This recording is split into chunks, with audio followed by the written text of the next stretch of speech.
5:6. Deuteronomy 5:6. Neno la Mungu linasema hivi: mimi ni Bwana Mungu wako niliyekutoa katika nchi ya Misri, katika nyumba ya utumwa.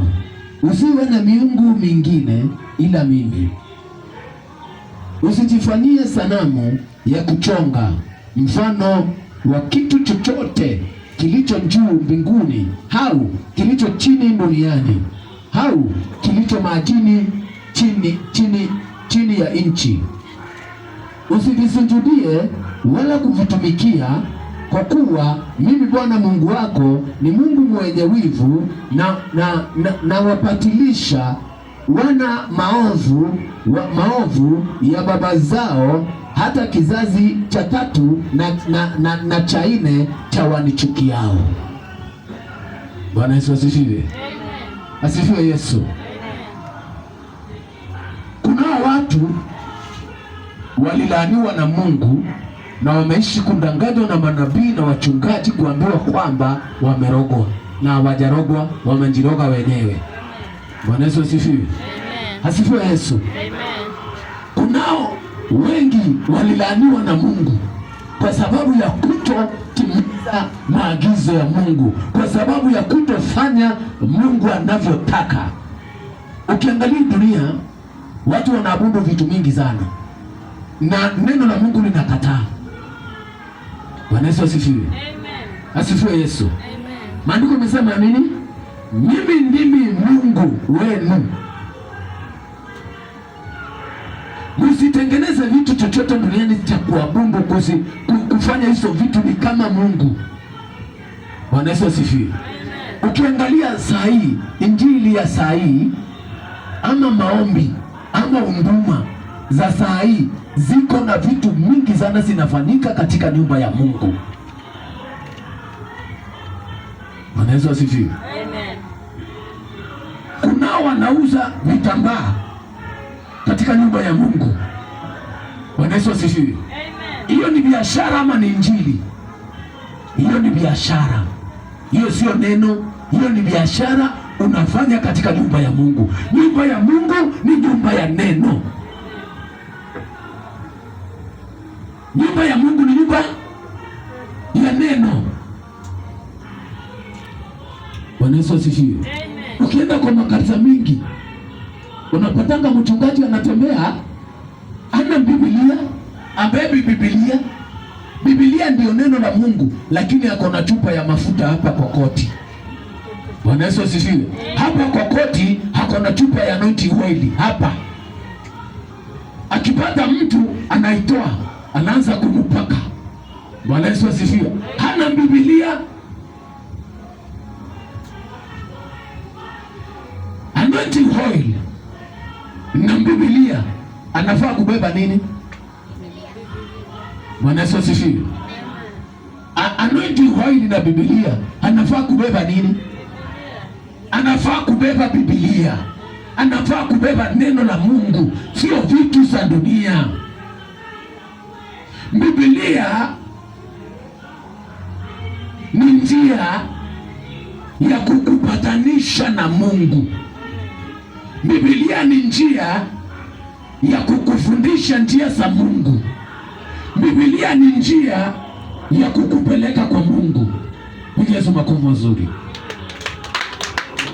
Bwana Yesu asifiwe. Asifiwe Yesu. Biblia ina mambo mingi.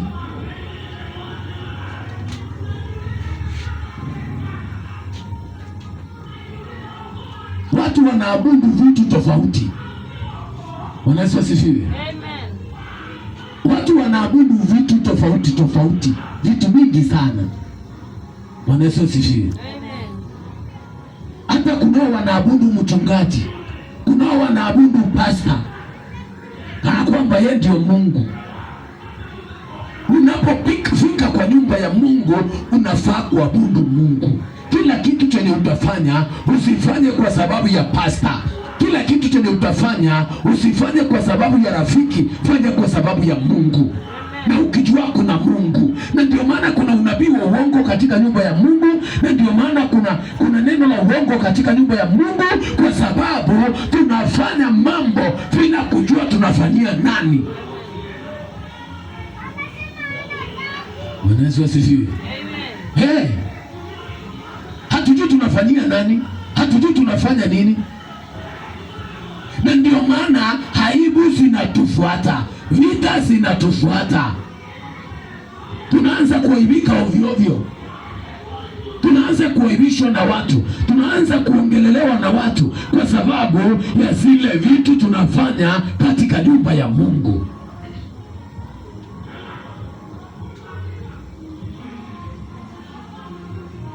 Wachani niwaambie, hata wahubiri wengi wanahubiri wakiangalia tamaa zao.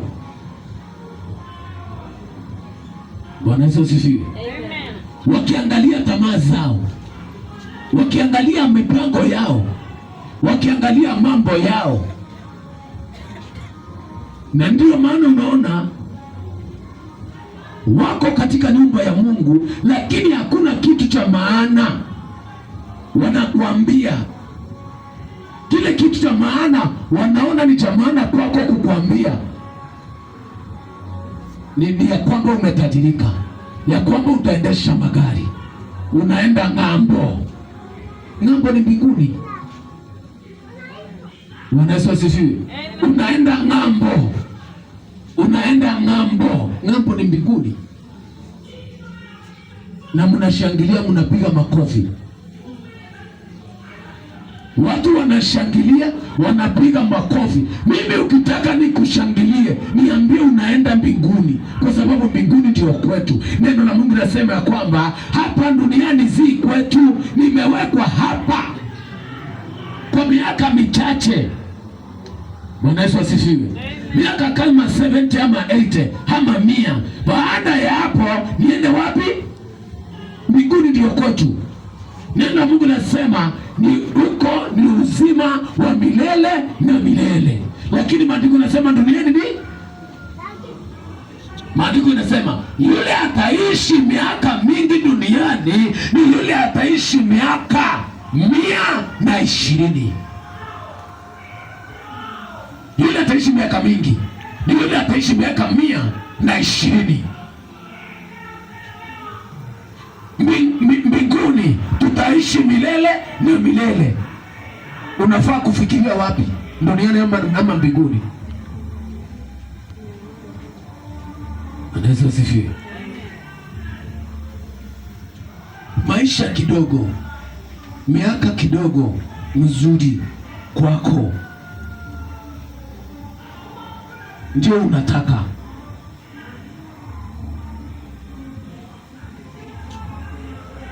Bwana asifiwe. Kumbuka tajiri na Lazaro, wote walikuwa naishi duniani.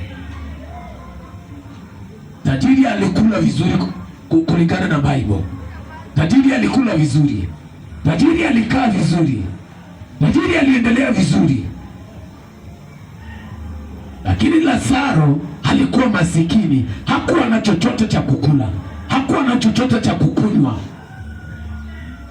Alikuwa anaenda anakaa chini ya meza mahali umbwa ziko, ile inaanguka wanakimbishania na umbwa, ile imeanguka umbwa ikikimbilia, Lazaro naye anakimbilia. Bwana Yesu asifiwe. Lakini kwa moyo wa Lazaro alikuwa mcha Mungu. Kando na kuwa masikini, kando na kuwa na chochote, kando na kuwa alikuwa na vidonda mwili na ugonjwa, magonjwa zingine, alikuwa mcha Mungu. Walipofika mbinguni, Lazaro alipokelewa. Bwana Yesu asifiwe. Mungu hakuangalia umasikini, Mungu hakuangalia vidonda, Mungu hakuangalia magonjwa. Mungu aliangalia kwamba kile kiko ndani yake. Mungu aliangalia kile kiko ndani ya Lazaro, na akaona kile kiko ndani ya Lazaro ni kitu cha maana. Hakuna zile magari za yule tajiri, hakuna zile mapesa za yule tajiri, hakuna zile mashamba, hakuna zile maploti. Mungu aliangalia moyo wa Lazaro ni nini kiko ndani. Akaangalia akaona moyo wa Lazaro kuna unyenyekevu, moyo wa Lazaro kuna utiifu, moyo wa Lazaro kuna upendo, moyo wa Lazaro kuna unyenyekevu. Akaambia Ibrahimu, mchukue na umweke katika kifua chako. Alafu akaangalia moyo wa tajiri. Alipoangalia moyo wa tajiri aliona nini? Bwana Yesu asifiwe. Alipoangalia moyo wa tajiri aliona nini? Alipoangalia moyo wa tajiri aliangalia akaona tajiri hakuwa anataka kukufa, hata hakuwa anataka kukufa.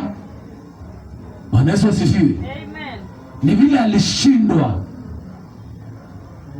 kufunga kifo. Akaangalia anaona moyo wa tajiri unaabudu pesa, anaabudu mali. Moyo wa tajiri akona usharati, moyo wa tajiri akona unyang'anyi, amenyang'anya watu wa Mungu. Bwana Yesu asifiwe. Moyo wa yule tajiri alikuwa amenyang'anya watu wa Mungu, alikuwa ameibia watu wa Mungu, alikuwa amedhulumu masikini, alikuwa na wadhulumu. Moyo wake imejaa kiburi, moyo wake imejaa kiburi, moyo wake imejaa vita. Akaambiwa mtu aliye na moyo kama hii anapelekwa pale, anaenda pale kwa moto. Bwana Yesu asifiwe. Na neno la Mungu lasema ya kwamba akiwa pale katika shimo la moto, akaangalia juu, akaona Lazaro na Ibrahimu. Lazaro amewekwa na Ibrahimu kwa kifua chake, kameshikwa kama kamtoto. Lakini akiangalia Lazaro, akaona Lazaro amenenepa, Lazaro ako vizuri, mwili yake imenenepa, Lazaro amevaa vizuri, Lazaro ako sawa, Lazaro anaendelea vizuri. Akamwita Lazaro, akamwambia, nirushie tu maji kidogo tu, hata kama ni kwa ulimi wangu nimeze, kwa sababu mahali nilipo ninachomeka, ninaisha, moto ni mingi. Bwana Yesu asifiwe. Lakini Ibrahimu akamwambia tajiri, kumbuka vile ulikuwa unakula mema duniani, kumbuka vile ulikuwa unakula mazuri, kumbuka vile ulikuwa unaonea wivu watu wa Mungu, kumbuka vile ulikuwa unawadhulumu watu wa Mungu. Huyu Lazaro unaambia kumrushia maji kidogo, kumbuka vile ulikuwa unamrushia chakula ya mbwa. Kumbuka vile ulikuwa unamwangalia mbwa zikilamba vidonda zake. Bwana Yesu asifiwe. Amen. Asifiwe Yesu. Amen. Tajiri aliabudu nini? Tajiri aliabudu mali. Lazaro akaabudu Mungu. Kuna tofauti kubwa sana ya yule mtu anaoabudu mali na yule anaabudu Mungu. Uwezani na yeye? Bwana Yesu asifiwe. Kuna tofauti kubwa ya yule anayeabudu Mungu na yule anaabudu mali.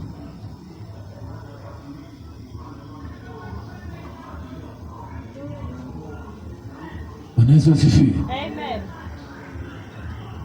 Usikubali roho ya usingizi ikupate. Mwizi ni shetani, unataka kuiba, unataka kuibia. Bwana Yesu asifiwe. Shetani wakati ule anajua lile neno linahubiriwa kwa nyumba yake litamwaibisha, analetanga hiyo confusion, anawapiga na hiyo confusion.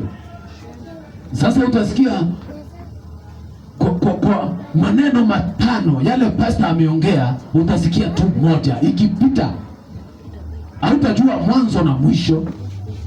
Na hivyo ndivyo shetani alikuwa anataka. Kwa hivyo ukisikia anakuja, mwambie usiniibie. Bwana Yesu asifiwe. Mwambie ashindwe kwa jina la Yesu. Yes. Watu wanaabudu vitu katika hii dunia. Watu wanaabudu vitu mingi sana. Bwana Yesu asifiwe. Amen. Asifiwe Yesu. Amen. Watu wanaabudu vitu. Unaenda kwa mchungaji, unaenda namwambia mchungaji, mimi ni mgonjwa. Neno la Mungu linasema ukiletewa mgonjwa muwekelee mikono, kwa maana mikono ya mtumishi wa Mungu imetakaswa na Mungu, imetiwa nguvu na Mungu, na neno la Mungu linasema ya kwamba yeyote tutakayewekelea mikono yetu akiwa mgonjwa hatapona. Amen.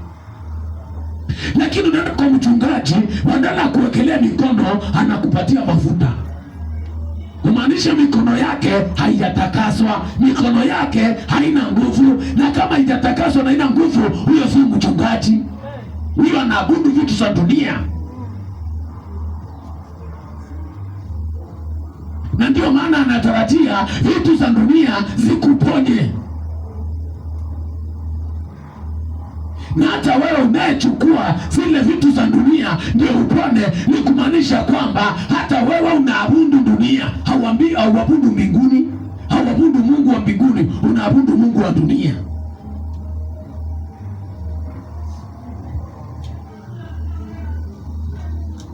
Bwana Yesu asifiwe. Amen. Niliwapea story yangu Jumapili. Kubarikiwa ni rahisi ukitaka, na kulaaniwa ni rahisi ukitaka. Kukosa ni rahisi na kupata ni rahisi. Mungu anahitaji uamuzi, mtu aliyeamua. Mungu anahitaji mtu aliyeamua. Bwana Yesu asifiwe. Amen. Mungu hahitaji mtu mwenyewe hako hivi, hako tu hivi. No, Mungu anahitaji mtu mwenye ameamua. Na huyo mtu mwenye ameamua hako na baraka kubwa mbele zake Bwana. Bwana Yesu asifiwe. Amen. Asifiwe Yesu. Amen. Tujifunze kukaa na Mungu.